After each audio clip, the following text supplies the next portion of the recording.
Etela రాజేందర్ని suspend చేసినా తప్పు లేదు. అతను తప్పు చేసిండని చెప్పేసి నువ్వు సస్పెండ్ చేసినావు కదా. అరే భోషుడికేల్, నువ్వు డబుల్ బెడ్రూమ్ ఇస్తా అంటివి, ఇచ్చినావారా భోషుడికే? అట్లనే ఇలా ఇండ్లు కట్టేది గతంలో గవర్నమెంట్ డబ్బా ఇండ్లు కట్టిండ్రు, కానీ మనం డబల్ బెడ్రూమ్ ఇల్లు కట్టుకుంటున్నాం. మీ అందరికి కూడా 5,04,000 రూపాయల ఖర్చుతోని మీరు దర్జాగా ఉండేటట్టు డబల్ బెడ్రూమ్ ఇండ్లు కూడా మీరందరూ ఒప్పుకుంటే వెంటనే మీకు ఎక్కడైతే జాగాలు దొరుకుతాయో అక్కడనే మొత్తం బ్రహ్మాండమైన కాలనీ డబల్ బెడ్రూమ్ ఇళ్ళని కూడా కట్టిస్తా అని చెప్పి నేను మనవి చేస్తా ఉన్నా. ఉద్యోగాలు ఇస్తా అంటివి, ఇచ్చినావరా భోషుడికేల్? పబ్లిక్ సర్వీస్ కమిషన్ కూడా ఏర్పాటు చేయబడింది. త్వరలోనే నిరుద్యోగులందరికీ ఉద్యోగ అవకాశాలు కల్పించబడతాయి. త్వరలోనే వివిధ రకాల 50,000 ప్రభుత్వ ఉద్యోగులను రిక్రూట్ చేయడం జరుగుతుంది సర్వీస్ కమిషన్ ద్వారా అని తెలంగాణ నిరుద్యోగులకు నేను సంతోషంగా తెలియజేస్తూ ఉన్నాను. కుటుంబంలో ఒక్కలకు ఉద్యోగం కూడా కల్పిస్తామని చెప్పి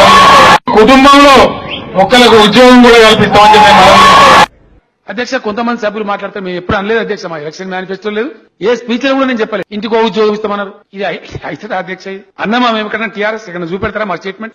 3 ఎకరాల భూమి ఇస్తా అంటివి, ఇచ్చినావరా భోషుడికేల్? దళితులకు ఖచ్చితంగా 3 ఎకరాల భూమి సమకూరుస్తాం. మొత్తమే భూమి లేని వాళ్ళు ఉంటే 3 ఎకరాలు కొనిస్తాం. దానికి బోర్వెల్ కూడా ప్రభుత్వమే వేయిస్తుంది, కరెంటు లైన్ ఛార్జ్ కూడా ప్రభుత్వమే భరిస్తుంది, కరెంటు మోటార్ కూడా ప్రభుత్వమే కొనిస్తుంది. అదేవిధంగా 1 సంవత్సరానికి అవసరమయ్యే పెట్టుబడి కూడా ప్రభుత్వమే సమకూరుస్తుందని చెప్పి నేను మనవి చేస్తా ఉన్నాను. అదేవిధంగా వేరే వాళ్ళకి ఎవరికన్నా 2 ఎకరాలు ఉంటే ప్రభుత్వం ఇంకొక ఎకరం కొనిస్తుంది, 1 ఎకరం ఉంటే ప్రభుత్వం 2 ఎకరాలు కొనిస్తుంది. 3 ఎకరాలు ఒక ఎకనామిక్ యూనిట్ కాబట్టి మంచి పద్ధతిలో ఉంటుంది. కాబట్టి దళిత ప్రజలు చాలా పేదరికంలో ఉన్నారు కాబట్టి వాళ్ళని ఖచ్చితంగా పైకి తేవాలన్న ఉద్దేశంతో ప్రభుత్వం ఈ పథకాన్ని తీసుకున్నది. ప్రతి ఎకరానికి నీళ్ళు ఇస్తా అంటివి, ఇచ్చినావరా భోషుడికేల్? వ్యవసాయం నీళ్లు తెచ్చిచ్చే బాధ్యత నాది అని చెప్పి మనవి చేస్తా ఉన్నా. ఇన్ని రోజులు రాలే, కారణం ఏంటి? ఆంధ్రప్రదేశ్లో ఉన్నాం. కానీ ఇప్పుడు ఇది తెలంగాణ రాష్ట్రం, ఎవడడ్డమస్తో నేను చూస్తా దాని సంగతి. వరద కాలువ పనులు అవసరమైతే కుర్చేసుకొని కూర్చొని నేనే చేపిస్తాను మనవి చేస్తాను. దళితుని ముఖ్యమంత్రి చేస్తా అంటివి, చేసినావరా భోషుడికేల్? కేసీఆర్ పదవులు అవసరం లేదు, నేను కాపలా కుక్కలాగుంటా అని చెప్పిన. ఒక్కసారి చెప్పలే, 100 సార్లు చెప్పిన. ఒక దళిత నాయకుడినే ముఖ్యమంత్రి చేస్తానని చెప్పి కేసీఆర్ ప్రకటించాడు. నేను చెప్పిన అంటే తల నరుక్కుంటగానే ఆ మాట తప్పను. ఖచ్చితంగా ఎట్టి పరిస్థితులలో రేపటి తెలంగాణ రాష్ట్రానికి దళిత నాయకుడే ముఖ్యమంత్రిగా ఉంటాడు. ప్రతి మండలానికో 100 పడకల ఆసుపత్రులు కట్టిస్తా అంటే కట్టించినవారా భోషుడికేల్? 100 పడకల ఆసుపత్రి, 100 బెడ్ హాస్పిటల్, మీకు 100 పడకల ఆసుపత్రి వస్తుందని కూడా ఈ సందర్భంగా నేను మనవి చేస్తా ఉన్నాను. హుస్సేన్ సాగర్ ని ఏం చేస్తా అంటే చేసినవారా భోషుడికేల్? గాంధీ హాస్పిటల్ ఏం చేస్తా అంటే చేసినవారా భోషుడికేల్? హాస్పిటల్ విజిట్ చేయడం జరిగింది. ఇది ఎప్పుడో 110 సంవత్సరాల క్రితం కట్టబడ్డటువంటి హాస్పిటల్. కారణాలు ఏమైనప్పటికీ ఇప్పుడు చాలా దుర్భరమైన పరిస్థితిలో ఉంది.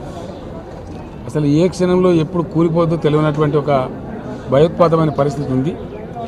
అనేక సందర్భాలలో ఆ 2nd ఫ్లోర్లో కానీ 3rd ఫ్లోర్లో కానీ ఆ బెడ్జులు ఊడిపడడం, డాక్టర్ల తలలు పగలటం, పేషెంట్ల మీద పడటం అవన్నీ కూడా జరిగినాయి.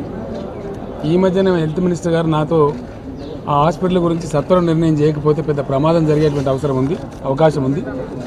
సంథింగ్ మే గో రాంగ్, మనం చాలా బాధపడతాం, కొన్ని 100 మంది ప్రాణాలు పోయే పరిస్థితి ఉంటుంది, అపాయమైన పరిస్థితి ఉంది అని చెప్పడం జరిగింది. అదేవిధంగా చీఫ్ సెక్రటరీ గారు ఈ మధ్య జేఎన్టీయూకి బాధ్యత అప్పగించి, ఇంజనీరింగ్ ఎక్స్పర్ట్ అయిన వాళ్ళకి అప్పగించి ఆ బిల్డింగ్ యొక్క స్ట్రెంత్ ఏంటి ఎగ్జామిన్ చేయండి అని చెప్తే ఎంత రిపేర్ చేసినా ఏం చేసినా ఒక 3-4 సంవత్సరాల కంటే ఎక్కువ ఆ బిల్డింగ్ నిలవదు అని చెప్పి వాళ్ళు చెప్పడం జరిగింది. ఈరోజు నేను చూశాను, నాతో పాటు మీరందరూ కూడా చూశారు. చాలా భయంకరమైన పరిస్థితి ఉంది. ఇది వర్షాకాలం, ఆ బిల్డింగ్లో స్ట్రెంత్ పోయింది కాబట్టి ఎప్పుడైనా అది కొలాప్స్ అయ్యే అవకాశం ఉంది.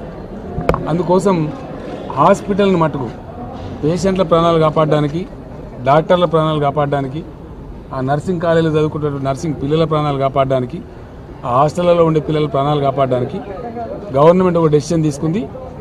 ఎట్టి పరిస్థితులలో వారం రోజులలో ఉస్మానియా హాస్పిటల్ని ఇక్కడి నుంచి షిఫ్ట్ చేస్తూ ఉన్నాం. ఎక్కడికి షిఫ్ట్ చేయొచ్చు అనే దానికి వైద్య శాఖ మంత్రి గారు, డాక్టర్సు, హెల్త్ సెక్రటరీ గారు, చీఫ్ సెక్రటరీ గారు అందరు కలిసి ఉస్మానియా హాస్పిటల్ సూపరింటెండెంట్ గారు మొత్తం మంది కలిసి ఒక డెసిషన్ తీసుకోమని చెప్పాం. మనం ఉన్నటువంటి ప్రభుత్వ ఆసుపత్రులలోకి కొంత షిఫ్ట్ చేసుకోవటం, కొంత అవసరమైతే ప్రైవేట్ బిల్డింగ్ తీసుకోవడం, మొత్తం మీద ఈ హాస్పిటల్ ఇక్కడ ఉండకూడదని నిర్ణయం తీసుకున్నాం. ఎట్టి పరిస్థితుల్లో హాస్పిటల్ షిఫ్టింగ్ చేస్తూ ఉన్నాం. ఎందుకంటే పేషెంట్ల ప్రాణాలు ముఖ్యం, డాక్టర్ల ప్రాణాలు ముఖ్యం. టెక్నీషియన్స్ కానీ, నర్సెస్ కానీ, ఇతర సపోర్టింగ్ స్టాఫ్ కానీ ఎవరైతే పనిచేస్తూ ఉన్నారో ఏ ఒక్క బిల్డింగ్ కూడా దీనిలో సరిగ్గా లేదు. బట్టలు వాష్ చేస్తారని చెప్పారు, ఆ బిల్డింగ్ చూస్తే అది చాలా భయంకరంగా ఉంది. ఆ నర్సింగ్ కాలేజ్ హాస్టల్ అని చెప్పారు, అది చాలా భయంకరంగా ఉంది. నర్సింగ్ కాలేజ్ చెప్పారు, అది భయంకరంగా ఉంది. ప్రతిదీ కూడా 80 ఏళ్ల క్రితం, 100 ఏళ్ల క్రితం, 150, 120 ఏళ్ల క్రితం కట్టిన బిల్డింగ్లు ఉన్నాయి. ఒకప్పుడు ప్రపంచంలోనే చాలా పేరు మోసినటువంటి ఆసుపత్రి ఇట్లా తయారు కావడం బాధాకరం. అయితే దీనికి కొంత హెరిటేజ్ చట్టంలో మార్పు తీసుకురావాల్సిన అవసరం ఉంది. దాన్ని కూడా ప్రభుత్వం పరిశీలిస్తూ ఉంది. త్వరలోపలనే నేను రాష్ట్ర గవర్నర్ గారిని కూడా రిక్వెస్ట్ చేస్తాను దీన్ని చూడవలసిందిగా. తర్వాత మన హైకోర్టు చీఫ్ జస్టిస్ గారిని కూడా రిక్వెస్ట్ చేస్తాను దీన్ని చూడవలసిందిగా. ఎందుకంటే ఈ బిల్డింగ్ చూసిన వాళ్ళు ఎవరు కూడా, విజ్ఞులు ఎవరు కూడా దీన్ని ఒప్పుకోరు. ఇక్కడ మాత్రం పేషెంట్లను, డాక్టర్లను ఇంకా ఉంచడం మాత్రం నేను బహుశా నా పాటికి నేను ఫీల్ అయింది ఏంటంటే, నేను ఎప్పుడో రావాల్సి ఉండేదేమో హాస్పిటల్కు, బాగా లేట్ అయినా అని చెప్పి నేను ఫీల్ అవుతా ఉన్నా. కానీ ఈ మధ్య హెల్త్ మినిస్టర్ గారు అనేక పర్యాయాలు చూసిన తర్వాత సీరియస్నెస్ నాకు చెప్పారు. చెప్పిన తర్వాత ఈరోజు ఖచ్చితంగా పోదామని చెప్పి నేనే పర్సనల్గా రావడం జరిగింది. నాతో పాటు సిఎస్ గారు కూడా వచ్చారు. అందువల్ల హాస్పిటల్ షిఫ్టింగ్ మాత్రం ఇమీడియట్ చేస్తూ ఉన్నాం. తర్వాత ఈ ప్లేస్లో ఎట్లా నూతన భవనాలు నిర్మించుకోవాలా, ఎందుకంటే ఒక స్ట్రాటజిక్ పాయింట్లో ఉంది. ఉస్మానియా హాస్పిటల్ అంటే తెలంగాణ 10 జిల్లాల ప్రజలకు కానీ, ఈవెన్ ఇతర రాష్ట్రాల నుంచి వచ్చే వాళ్ళకి కానీ, గుల్బర్గా నుంచి వచ్చే వాళ్ళకి కానీ, బీదర్ నుంచి వచ్చే వాళ్ళకి కానీ, మహారాష్ట్ర నుంచి వచ్చే వాళ్ళకి కానీ చాలా ఫేమస్ హాస్పిటల్ ఇది. ఈ హాస్పిటల్ మాత్రం ఇక్కడనే కొనసాగాలి ఎట్టి పరిస్థితులలో మళ్ళీ భవిష్యత్తులో. ఇది ఉస్మానియా మెడికల్ కాలేజ్ కూడా చాలా సమీపంలో ఉన్నటువంటి హాస్పిటల్ కాబట్టి ఎంసీఐ వాళ్ళతో కూడా నేను మాట్లాడతాను. ఇక్కడ నుంచి ఈ హాస్పిటల్ షిఫ్ట్ చేయడం వల్ల కాలేజీకి ఇబ్బందులు లేకుండా కూడా మేము ప్రయత్నం చేస్తాం. కాలేజ్ సీట్లు తగ్గకుండా కూడా చూస్తాం. ఎంసీఐ చైర్మన్ గారితో, సంబంధిత మెంబర్లతో కూడా మాట్లాడతాం. రాష్ట్ర ప్రభుత్వం నేను మాట్లాడతాను, చీఫ్ సెక్రటరీ గారు మాట్లాడతారు. అవసరమైతే హెల్త్ మినిస్టర్ గారు, హెల్త్ సెక్రటరీ గారు ఢిల్లీకి పోయి కూడా వాళ్ళకి వివరిస్తారు. ఆ ప్రకారంగా అన్ని జాగ్రత్తలు తీసుకొని ఖచ్చితంగా ఈ ఆసుపత్రి భవనం స్థానంలో కొత్త భవనాన్ని కట్టుకోవాలి. ఎందుకంటే హెరిటేజ్ పేరిట 100 మందిని పుట్టన పెట్టుకోవడం కూడా తెలివితక్కువతనం అవుతుంది. 100 మంది ప్రాణాలు తీసుకోవడం కూడా కరెక్ట్ కాదు. ఒకవేళ నిలపగలిగితే, ఉండగలిగితే మంచిదే. కానీ ఇది ఒక చారిత్రక కట్టడమే, కాదనడం లేదు. కానీ ఇంత భయానక పరిస్థితులలో మన వల్లగాంధాన్ని పెట్టి మనుషులను చంపుకోవడం తెలివితక్కువ పని అవుతుంది. కాబట్టి డెఫినెట్గా పేషెంట్లను, డాక్టర్లను అందరినీ షిఫ్ట్ చేస్తూ ఉన్నాం. వెరీ షార్ట్లీ ఏ రకమైన బిల్డింగ్ తీసుకుంటాం, ఎట్లా ఇక్కడ మళ్ళీ హాస్పిటల్ కడతామని. మరి ఈటెల్లా తప్పు చేస్తే నువ్వు శిక్షించినావు కదా రా భోషుడికే, మరి గిన్ని తప్పులు చేసినావు, మళ్ళీ నేనేం చేయాలరా? నీ గుద్దల దమ్ము ఉంటే లంజోడుకులారా, నేను ఏడు ఉంటానో మీరు తెలుసుకోరి, నన్ను అరుషేరి. పిచ్చి లంజోడుకులారా, పనికిరాని కొజ్జ లంజోడుకులారా మీరు. తుని బతుకుల నా మొడ్డ, ఏం బతుకులరా మీ?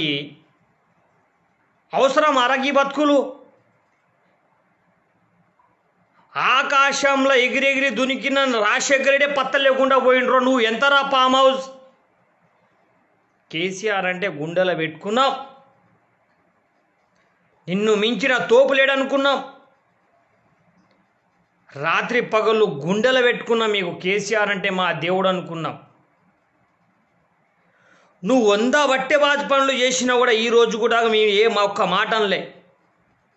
ఇవాళ కాకపోతే రేపు డబుల్ బెడ్రూమ్ వస్తుంది, ఇవాళ కాకపోతే రేపు భూమి వస్తుంది, ఇవాళ కాకపోతే రేపు ఎకరాని భూమి నీళ్ళు వస్తుంది, ఈరోజు కాకపోతే రేపు ఉద్యోగాలు వస్తాయని చెప్పేసి అనుకున్నాం. కానీ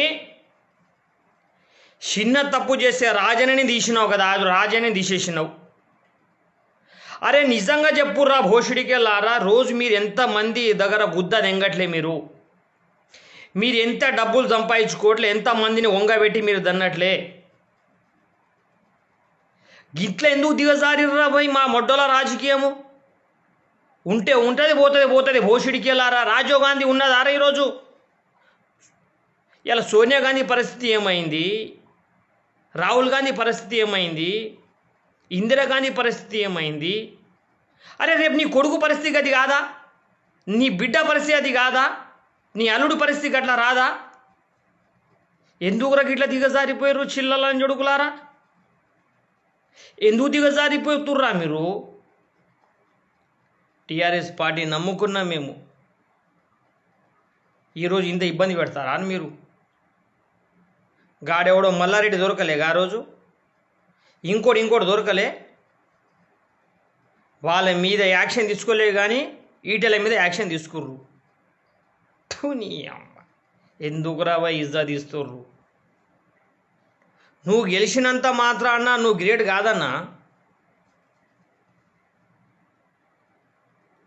ఎటు పోవాలో అర్థం కావట్లేదు, చిల్లర్ అనిపిస్తుంది. నేను చెప్తున్నా, సూర్యాపేట నియోజకవర్గం నాది. జగదీష్ రెడ్డికి నెమ్మది భిక్షంకి వంగబెట్టి కిలో కారం వేసి కొట్టి ఉరికిచ్చబోతే చూడురి కొడుకులారా. మాకు డబుల్ బెడ్రూమ్ ఇవ్వకపోయినా, మా ప్రతి ఎకరాన్ని నీళ్ళు ఇవ్వకపోయినా గుర్తుపెట్టుకోరి. వస్తా త్వరలో, మీ బట్టలు కూడా చూసి కారం వేసి కొడతా.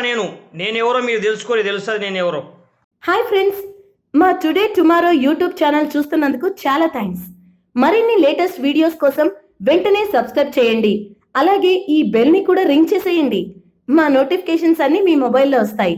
అలాగే మా వీడియోస్ మీకు నచ్చితే లైక్ చేయండి, షేర్ చేయండి, నచ్చకపోతే కామెంట్ చేయండి.